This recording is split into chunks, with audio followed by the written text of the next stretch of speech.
local history, local culture, local events, your community.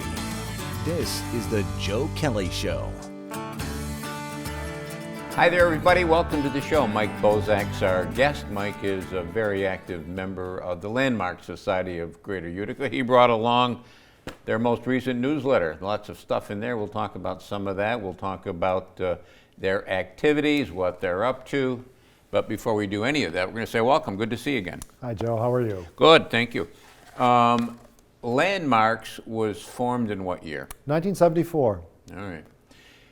And the reason I asked that question is this. Frank Tomeno and I, very good friend of this show, were talking the other day about the kinds of things that could have been done to save buildings, but Landmarks wasn't around. True. So we lost a lot of buildings. And a couple of the ones that Frank and I were talking about was the old City Hall. Oh, yes. What a beautiful building that was. Landmarks was formed in 1974 because of the direct threat to Union Station. What I consider to be the bellwether for preservation in Utica was City Hall. The destruction of City Hall, and even with City Hall, there was the bell tower, which was a separate issue. I remember that. Because they tore down City Hall, the bell tower remained for a while, and then someone claimed it was structurally unsound. They tore that down as well, and found out it wasn't that unsound after all. They had a tough time tearing it down? They did. Yeah. They did. I'm trying to think of, it was a famous architect, so famous I can't remember his name. Upjohn. Upjohn. And Utica was unique in that they had two Upjohn buildings that were kitty-corner from each other. One is Grace Church, and the other was the City Hall. Richard Upjohn, wasn't it? Richard Upjohn, yes. The other things that created havoc in Utica, and it was all with good intention, of course, but urban renewal really did a job on the city. It was a planning theory that really was very pervasive in the 50s and 60s throughout the United States. Basically, they said, well, the land downtown is very valuable, these buildings are old, it's going to take an awful lot of money to renovate them. They're really not that great anyway, so let's tear them down, create vacant space that people will just flock over to build brand new buildings. Mm-hmm. Utica and most other places found that was not true, that it wasn't that valuable of land. By that point, most businesses decided that they were going to go to the suburbs, that they were going to be in a shopping center or something like that. So downtown really was a lot of vacant parcels for quite a long time. You talk about the flight to the suburbs. That seems to have changed, though, Mike. It is. Yeah. There's a dramatic change back to the urban areas and all that, which I think is very exciting. Look at the number of lofts and all that we have. Hopefully they can be filled, but there are all kinds of really well done loft in buildings that you couldn't even imagine 10, 20 years ago doing anything with. One of the buildings that you see as you enter the city of Utica is the old Commercial Travelers building. Yes. And now the OD has gone in there with their office. There's lofts upstairs. Yes. I'm told that all these lofts are going, Mike. They seem to be. And I'm pretty excited that Commercial Travelers was redeveloped. The Utica Steam Cotton Mill was redeveloped actually by the same firm. It's the LaHinch Group out of Syracuse, and Landmarks will actually be giving them an award for their efforts to repurpose and reuse these two buildings. Now, when you say the Utica Steam Cotton Mill, you mean what building? It is behind Mill Square, basically. It's on State Street. 600 State Street is the official address. Was that the old McGrory Sauter? Was McGrory Sauter in there? I think they were in, yes, at one point in time. So it would be on State Street, corner of Columbia. Columbia, yes. Okay. Yes. Empire Bath was there for a while, Yeah. and I guess now they're going to have a Brooklyn pickle. Yeah. That's going to open up in there. It's really amazing when you think of downtown Utica, the revamped, if that's the right word, change that has happened with downtown and people wanting to come downtown.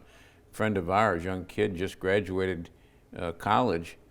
She wants to live in one of the, she just rented it, a loft apartment downtown in the old Doyle Hardware building. Yes, yes, that was a good redevelopment as well. Yes, and it crosses demographics. You'd have younger people who want to live there and live in downtown, and also older people that you know, are downsizing, retired.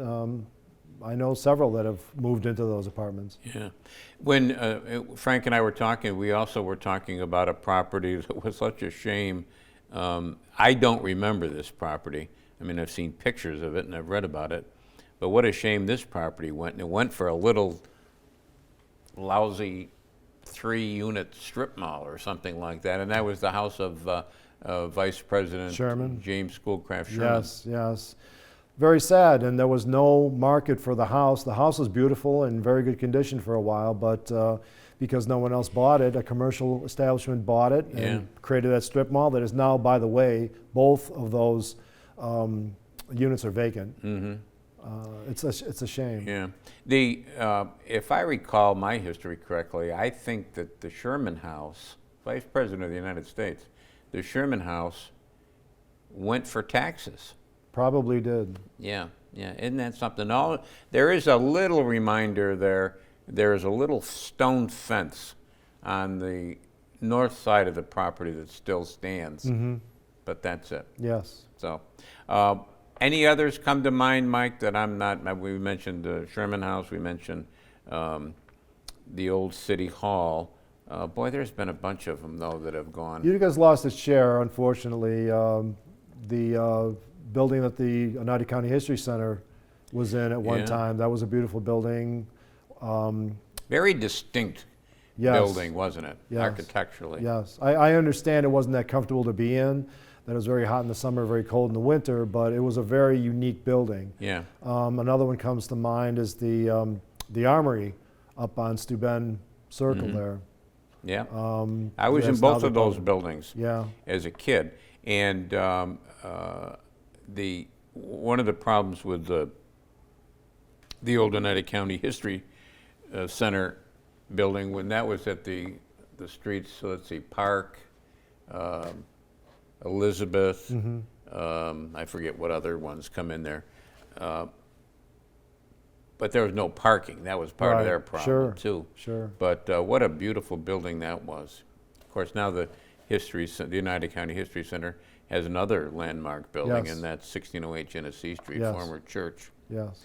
And that's kind of a deal that you got to try to figure out, right? If you're interested in landmarks and preservation, is how these buildings can be repurposed. Right. It's good to save buildings, but you really should have a use for it. You know, people look at the Utica Psychiatric Center and all, and they say, well, it's vacant. Well, it's not vacant. It is actually storage for records. And while that may not be the most ideal reuse for it, it is a use for it, because that building is gigantic. Yeah. Now, we'd love to see some sort of a museum in there dedicated to you know, the history, the very deep history of the whole idea of psychiatry, and that had so much to do with that building. Yeah.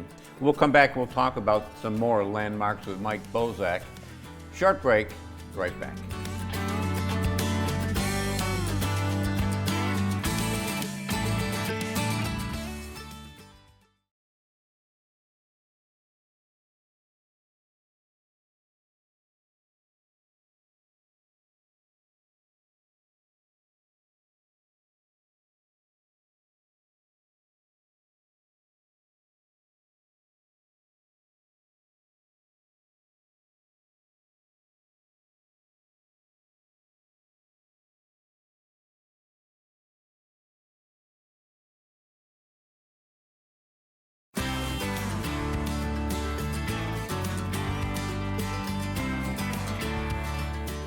And welcome back, everybody. Thanks for sticking with us. Mike Bosak's our guest. Mike, a very active member of the Landmark Society of Greater Utica. In fact, I think you're a vice president. I didn't mean to take away your title.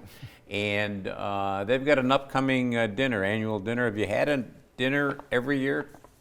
We had to skip a year because of the COVID, but we did have one last year, and we're back in full force this year. Good. So happy to have you as our speaker. Yeah.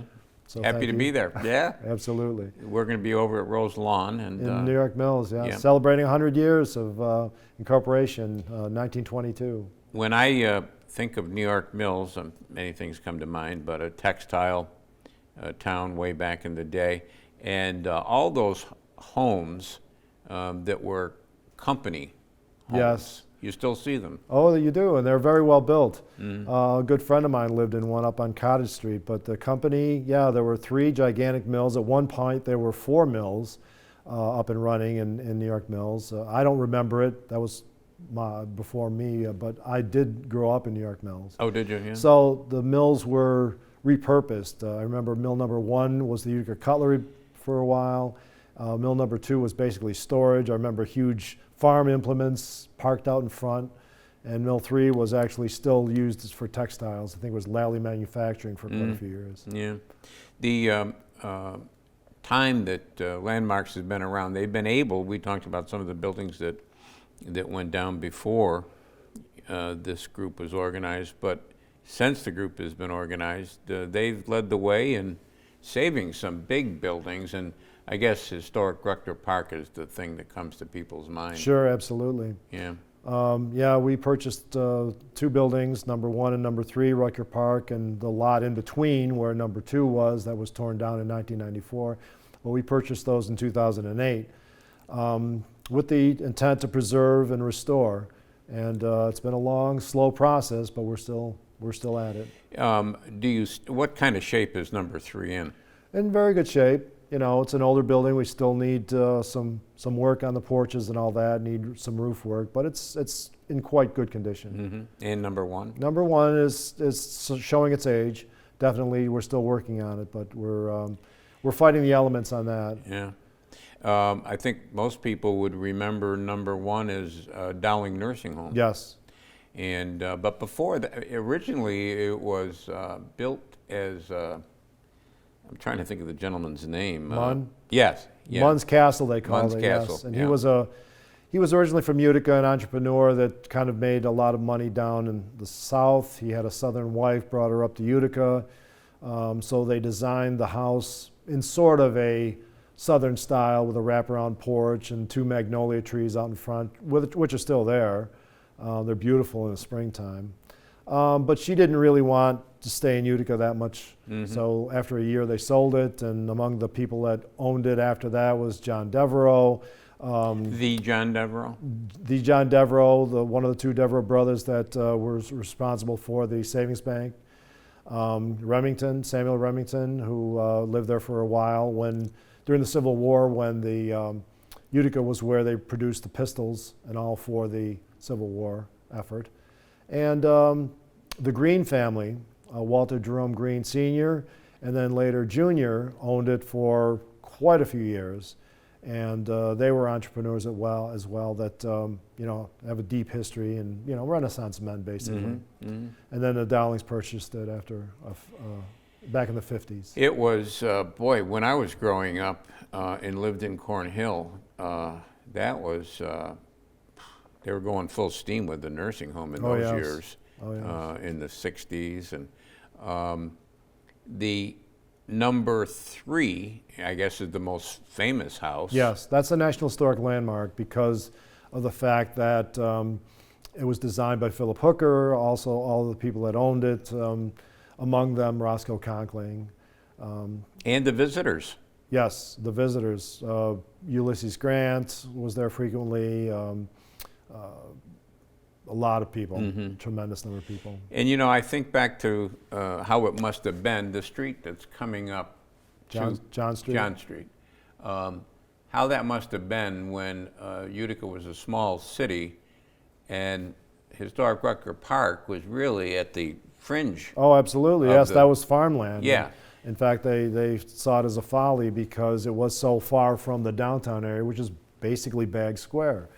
And come up John Street and see that edifice, number 3, it was just absolutely right at gorgeous. the top of the street, right at the top of the hill. Yes. And to see that, somebody told me once that, Mike, that if you come right down John Street, maybe a door or 2 on the west side of John Street, that house there, I can't tell you what the address is.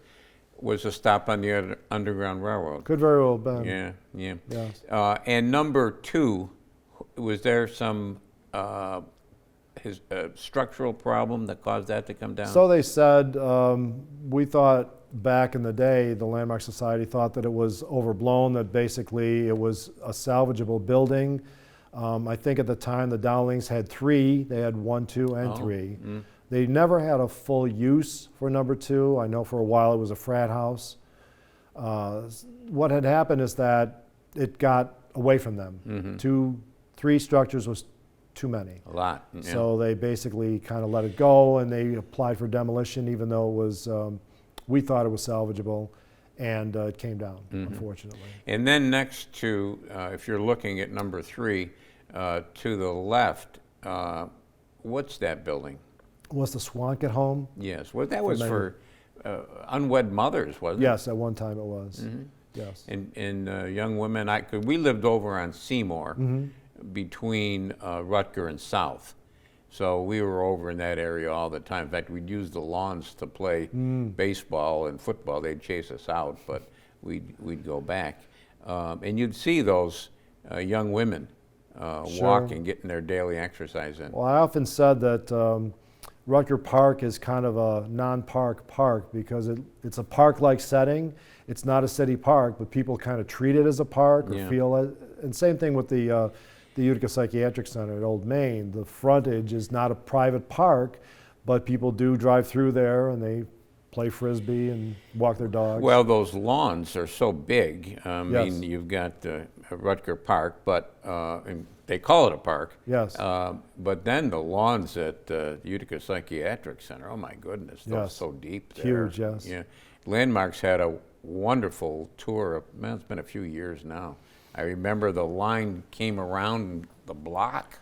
Yeah, we estimated somewhere around 3,000 people, and many decided not to go because they saw the lines and all that. But we got almost everybody through, so that was a good thing. And that was thank you to the state for doing that. They haven't done it for a couple of years. They were opening up the building on a couple of times during the summer so that people could come in and tour it.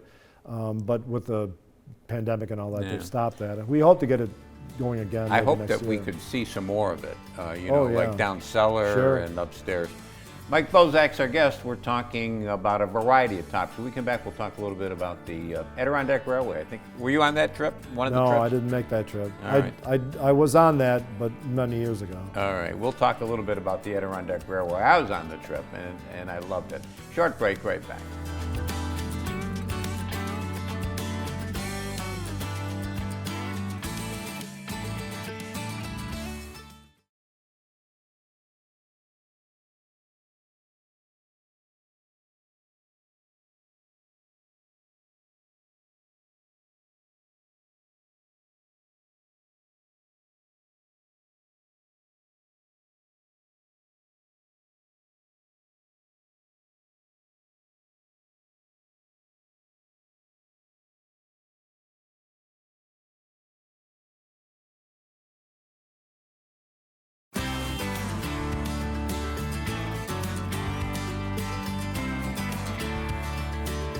And welcome back, everybody. Thanks for sticking with us. Mike Bosak's our guest, longtime advocate for landmarks in our area.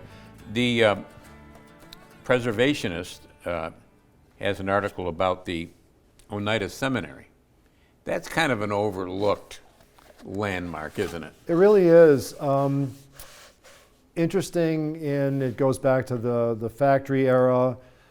We mentioned New York Mills and all that, some of the early mills in the Oneida County and all that, but the seminary was quite unique in its time, late or early 1800s. One of the first to allow African Americans in there, and really kind of forgotten about because it later became a factory, and it's behind the Dimbleby Funeral Home on Main Street in Whitesboro.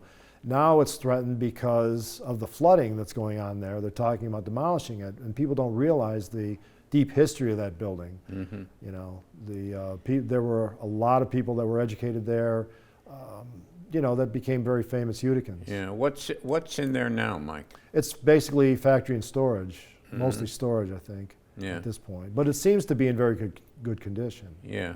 And I think part of the problem is it just gets overlooked because it sits back there so Yes. far. You don't even notice it Sure, there. sure. And it is the Landmark Society of Greater Utica. We usually talk about Utica, but Whitestown, Whitesboro, in addition to the seminary, there is their town hall, which is a incredible landmark. Incredible, yes. Yes. Actually, one of our ornaments back in the day when we did ornaments and all that, fantastic building. I guess there's not a formula for defining a landmark. Some of it's just a gut feeling. Pretty much. Again, it really has to do with the location and all that, and people's feelings and all. For instance, speaking of Whitesboro, there was a threat to the Dunham House as part of the library, because at one point they were talking about taking that down. Dunham was actually a person who was educated in the Whitestown Seminary. Now, that to me, just like the town hall, is an iconic building in Whitesboro, and I couldn't imagine them taking it down. So I did advocate for keeping it. They looked at all options, and they did decide to keep it, and they've renovated it very nicely, and I applaud them for that. Yeah. They just had something, they did a ribbon cutting or something just the other with day. their renovations and all that. They did it in October. Interesting on the Dunham Library, because here you've got that. When does that building date to? I believe it's the 1860s with additions, perhaps in the 80s. All right. So you've got an 1800s building here, but then you've got a modern building attached to it. Yes. So, those things can coincide.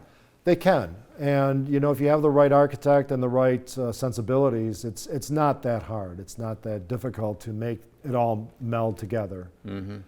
The Adirondack Railway, not a landmark in the usual sense, but important to our area, and important to, I think, to Union Station.